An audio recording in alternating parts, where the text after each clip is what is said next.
ഉണ്ടല്ല. അങ്ങനെ കറക്റ്റ് ഒരാഴ്ചത്തെ ഗ്യാപ്പിന് ശേഷം ഞാനും അമ്മയും അമ്മേന്റെ വീട് വരെ പോകാൻ പോകും. ഞാൻ പിന്നെ എപ്പോൾ ഫ്രീ ആയതുകൊണ്ട് അമ്മക്ക് അതൊരു ഭാഗ്യം. ബസ്സിനകത്ത് നിന്ന് സമയം കളയണ്ടല്ലോ. അങ്ങനെ നമ്മൾ കഥയെല്ലാം പറഞ്ഞ് വീട്ടിലെത്തിന് ശേഷം ഞാൻ ഞെട്ടിക്കുന്ന കാര്യമാണ്. ഇല്ല മുട്ടായാലും നിന്നിട്ട് നമ്മളെ ചെക്കൻ്റെ പല്ല് മൊത്തത്തിൽ അങ്ങ് പോയി. ഞാനും ഈ കാര്യം ഇപ്പോൾ ശ്രദ്ധിക്കുന്നത്. അതുകൊണ്ട് നമ്മളതിന് വീടെ പോക്ക് നിർത്തി. പഴയ പല്ല് പോയ പാട് നമ്മൾ പുതിയ പല്ല് ഓർഡർ ചെയ്തിട്ടുണ്ട്. പക്ഷേ ഒരു 3-4 കൊല്ലം കൂടി എടുക്കും അത് വരെ. ഈ ഉമ്മ ഞാൻ എൻ്റെ ഫോളോവേഴ്സിന് പ്രത്യേകമായിട്ട് മേടിച്ചു കൊടുത്തിയാ. എന്നെ ഉമ്മ വേണ്ടെങ്കിൽ ഫോളോ ചെയ്യാൻ മറക്കണ്ട. എൻ്റെ ഉമ്മ കിട്ടി നിങ്ങൾക്ക് പ്രത്യേകിച്ച് കാര്യമൊന്നും ഇല്ലാത്തതുകൊണ്ട് ഞാൻ പിന്നെ തരാൻ. അങ്ങനെ നമ്മൾ അങ്ങോട്ടും ഇങ്ങോട്ടും ഉമ്മയെല്ലാം വെച്ച് കളിച്ച സമയം പോയി. പിന്നെ പിള്ളേർ എൻ്റെ കാതിലേമ പിടിച്ച് തൂങ്ങാൻ തുടങ്ങി. ചെക്കൻ ഇത് കണ്ടിട്ട് ഒന്നും തിരിയില്ല. ഫുൾ കൺഫ്യൂഷൻ ആയി പോയി.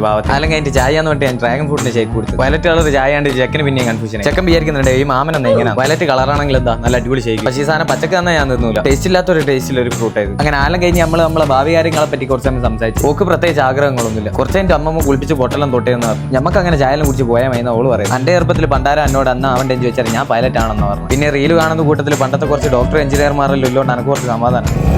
അങ്ങനെ വീട്ടിൽ പോകുന്ന സമയം രണ്ടിനോട് ചാറ്റെല്ലാം പറഞ്ഞ് രണ്ടിനും പിടിച്ച് ഉള്ളിലിട്ട് വാല കൂട്ടി ഞാനും അമ്മയും വീട്ടിലേക്ക് വിട്ടു. അപ്പോൾ ഓക്കെ ബൈ.